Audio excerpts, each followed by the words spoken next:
What's up, beautiful souls? Your boy Loon is back with another subreddit video, and today we are diving back into one of the newer subreddits that we cover on this channel, r/TrueOffMyChest.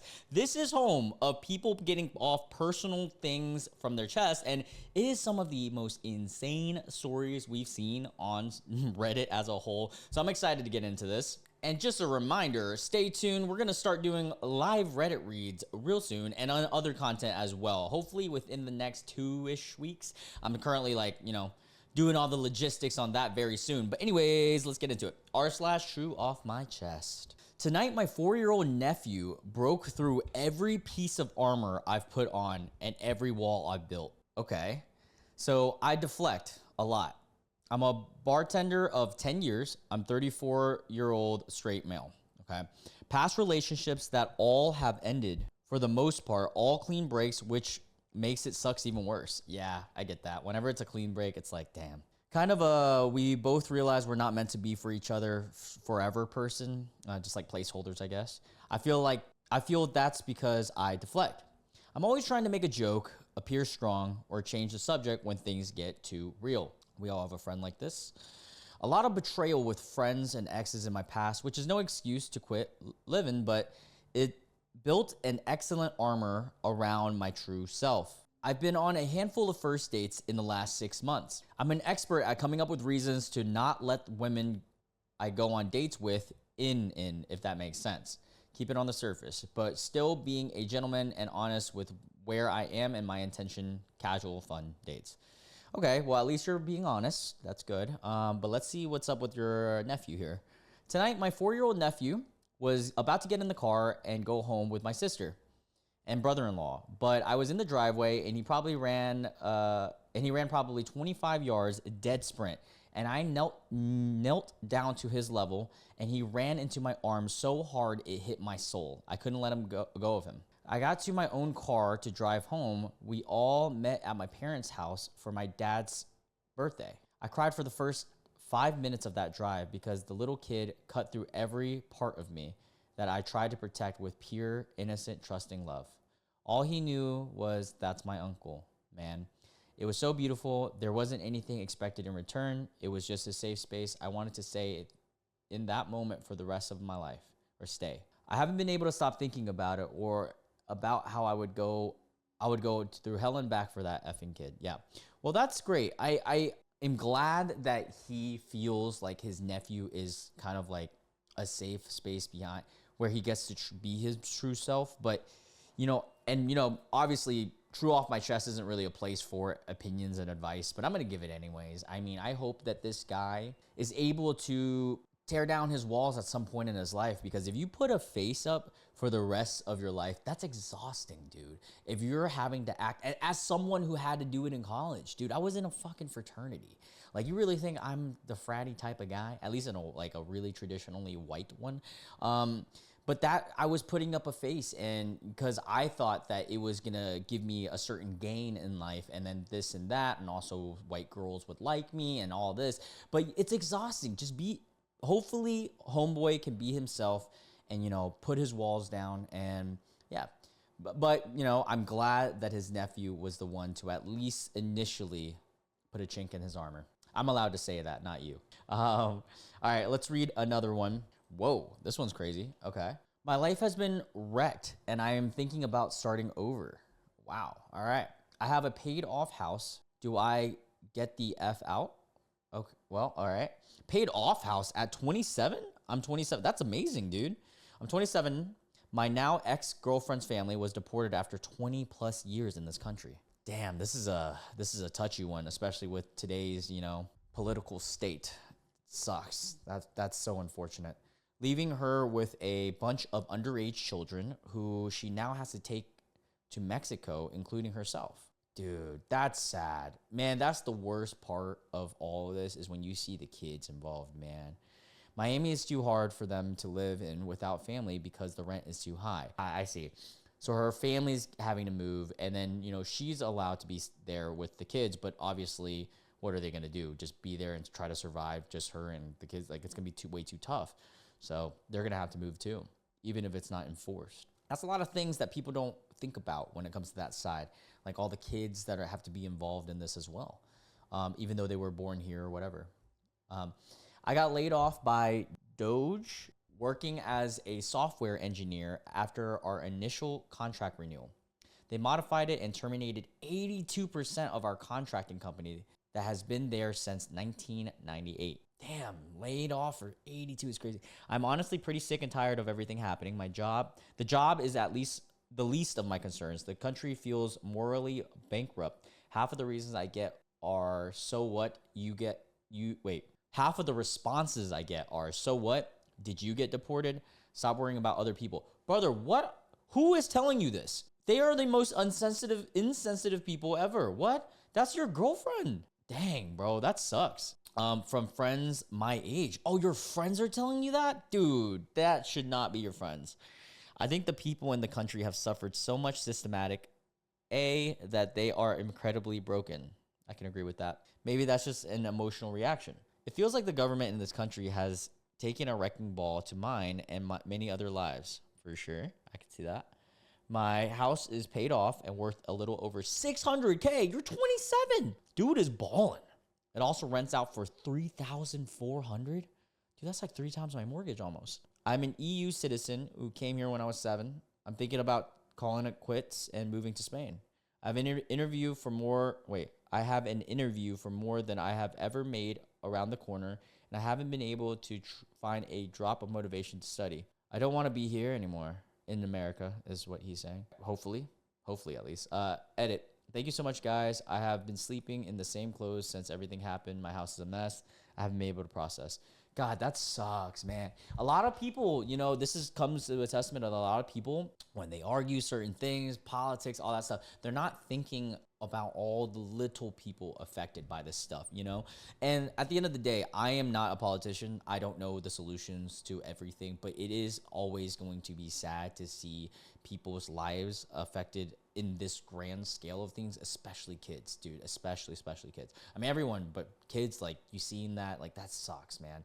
Dude is like, now he's getting affected because his girlfriend, like, and this is also proof that money doesn't buy happiness, because dude is making a lot, dude, and he's sad. And I hope that OP finds some form of motivation, whether it's in Spain and he moves there, or whether it's here and he finds the motivation to stay and stuff like that.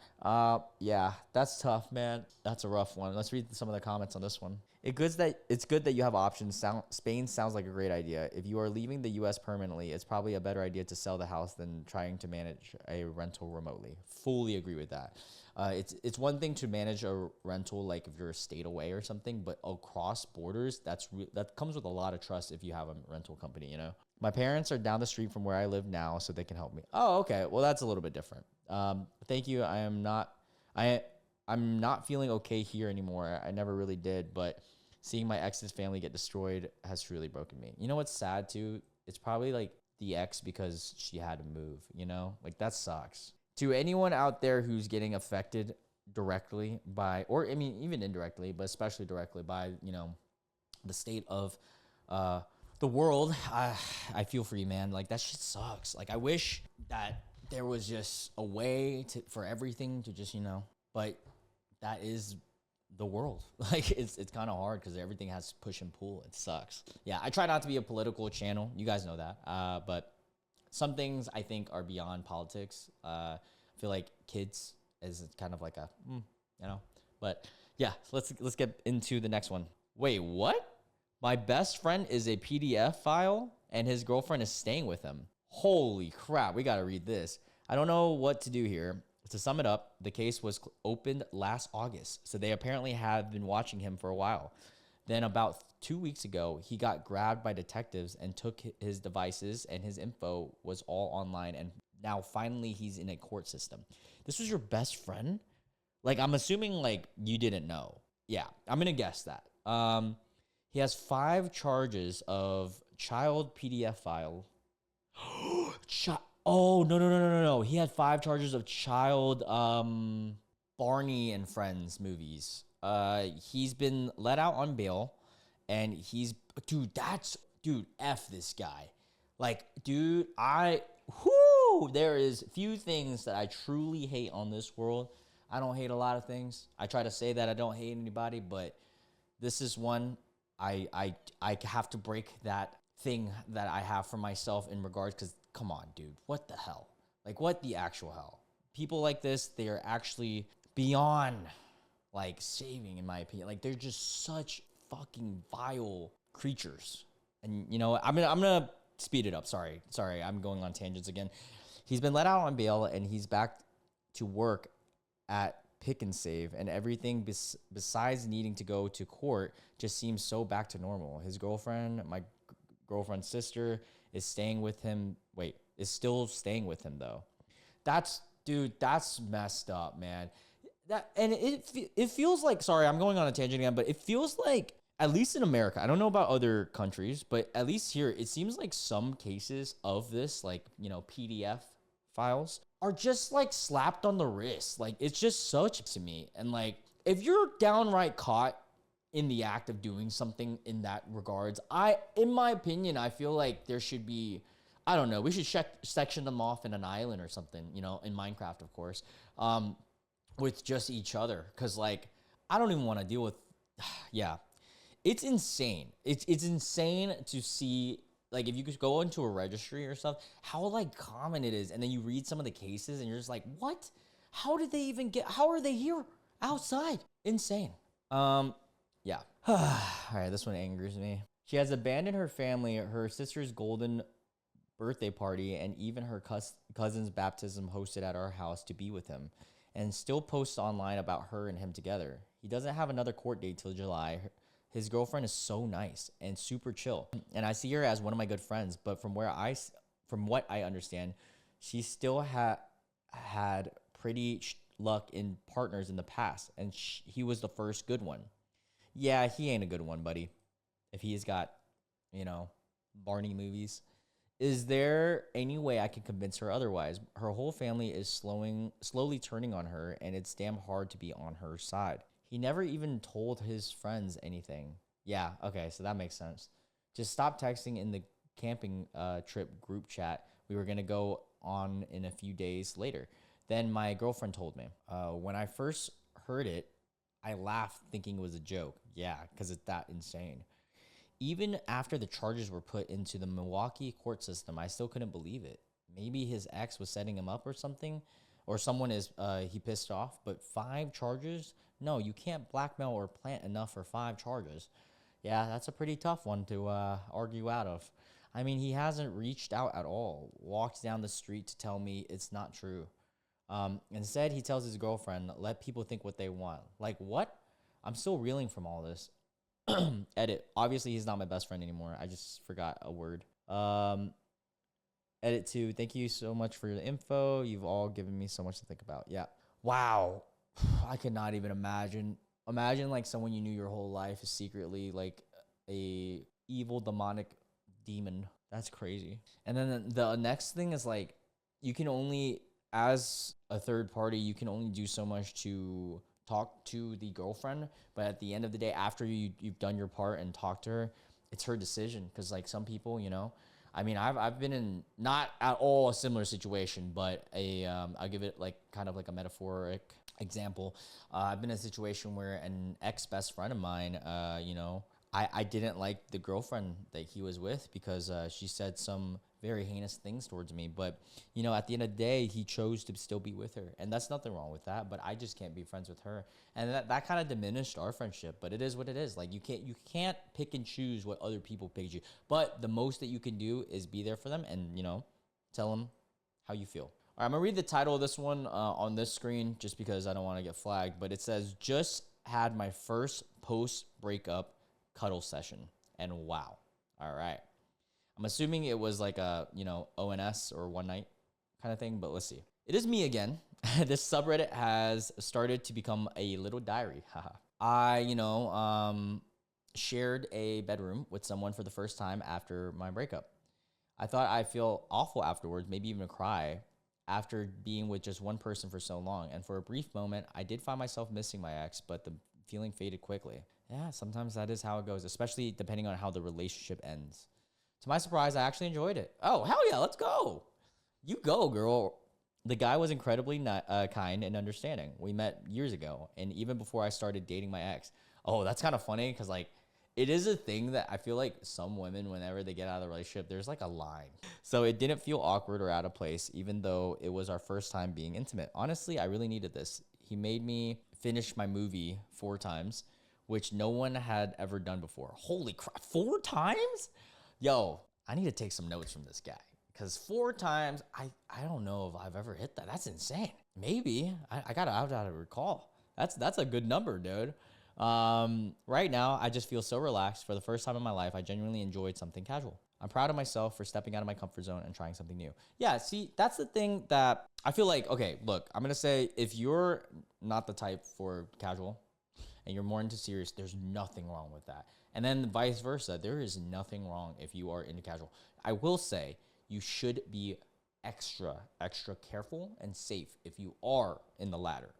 As someone who has been and is still technically in, a more free flowing form of dating, you got to be very careful with who you pick and choose. But that's given. I feel like women are naturally just more careful in general, anyways. But yeah, just 2 cents, not one, two. I'm happy for her though.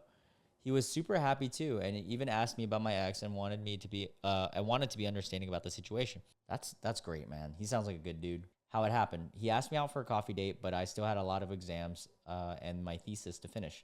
To which I told him I couldn't meet up. But later that night I felt an urge and I asked him if he was free. He literally took less than 30 minutes to get here. I also made sure if he was okay with being casual, and he said he had no problem with it, which now I realize is probably a dumb question, huh? But yeah, the experience was great. I'm going to sleep amazing tonight. We love that. We love hearing stuff like that because it's so rare. I feel like on Reddit, we often see the other side of things where things turn horrible. But hell yeah, dude. See? What? Wait, this one sounds so funny, guys. It sounds much more lighthearted. Let's read this. I smoked KFC mash and gravy and may have ruined my palate forever. What? This happened 9 days ago, and I can't tell anyone in my life about it. I had a very rough week at work. On Wednesday, I found out an old stash of, leaves I stocked away months ago and forgot about it. Not a huge amount, but probably enough to get the job done for a weekend, probably less. I was determined to hold off until Friday and give myself a reward for sticking it out with so much stress at work. I worked quite late and not only got home at about 8 p.m. on Friday. That's pretty late. I feel that though. I get off at that time sometimes. Grabbed myself a nice KFC special on my way home. Do you guys like KFC? I feel like, I don't know. I'm in North Carolina, so a lot of time, like a lot of chicken places are better than KFC. It's not bad. It's just like I have so much better options like Bojangles and stuff, I didn't see that it included mash and gravy and just put it in the bag on the seat. As I don't genuinely drive like a crazy person, I made it home with the bag still in one piece. My dog jumps into the car, which he never does, and after a bit of a weird scuffle, the bag eventually falls onto the passenger side floor. I don't think anything of it except for mild annoyance. I grab the bag, go inside, and put it on my bed. I know, while I get dressed. I eagerly dug out the bud and slammed it into my crusher as things tend to go. I'm guessing the grinder. I unscrewed the top and produced the glorious, somewhat old leaves ready to be rolled into a fatty. I turned around and saw that a huge brown puddle appeared on my bed and still scathing hot mashed and gravy. I accidentally dropped the grinder with the leaves into the puddle. In a panic, horrified, I start trying to salvage what I can from the hot, sticky puddle. Oh, this is hilarious that I can't even comprehend at that point. Forming on my bed. Long story short, I did my darndest and rolled the most rancid of all time. I got most of it, I think. I couldn't let them win. I smoked the whole damn thing. It was horrific and pretty difficult, but to smoke for obvious reasons. 9 days later, everything tastes like KFC, mash, and gravies. No way. That's so funny. My cornflakes, my meatball sandwich, my sushi, my tomato sauce, you name it. Even Greek yogurt. Water is my only reprieve from this madness. Dude, no way. That's crazy. He entered the KFC mashed in gravy, like, wormhole. TLDR, I accidentally dropped my crusher full of weed into a pile of KFC mash and gravy. I still rolled a joint and then of what I could salvage and smoked it all with a lot of difficulty. 90 later, everything I taste tastes like KFC mash and gravy. God, what a thing for it to always taste like. That's insane. There are visual illusions that can mess with your brain for months. If this story is real, you may have done this with your smell and taste senses. You're going to be fine. Yeah. Have I ever had that? I feel like the only time where my tastes were just like wrecked was like when I had, you know, the vid during in like 2020. I think that was the era that we dealt with that, or 2021, whatever. But man, I got it twice, but one that was like, the first one was real bad because I literally lost my taste buds for, I think it was like 3 or 4 weeks. Yeah, it was pretty not good. And like it was slowly coming back, but it took so long. Like if I ate a bagel, I could taste with cream cheese, and I remember this vividly, I could taste maybe like 20% of it. And it's also still with just bread, but like it just, man, that sucked. You guys remember that? For all of you guys that lost their taste buds? Dude, I had a friend who lost his taste buds for 4 months or like 3 months. It was like the whole summer or whatever. Man, that sucks. But yeah, on that note, I'm going to end it here. What a wild True Off My Chest. Some serious, some goofy, some, you know, sad, some happy. Yeah, I like that. That was a fun episode. We had a little bit of everything in that one. I hope you guys enjoyed this video. For the Patreon folks, I got another like 2 or 3 stories we're going to dive into there. I'll catch you guys in the next one. Bye.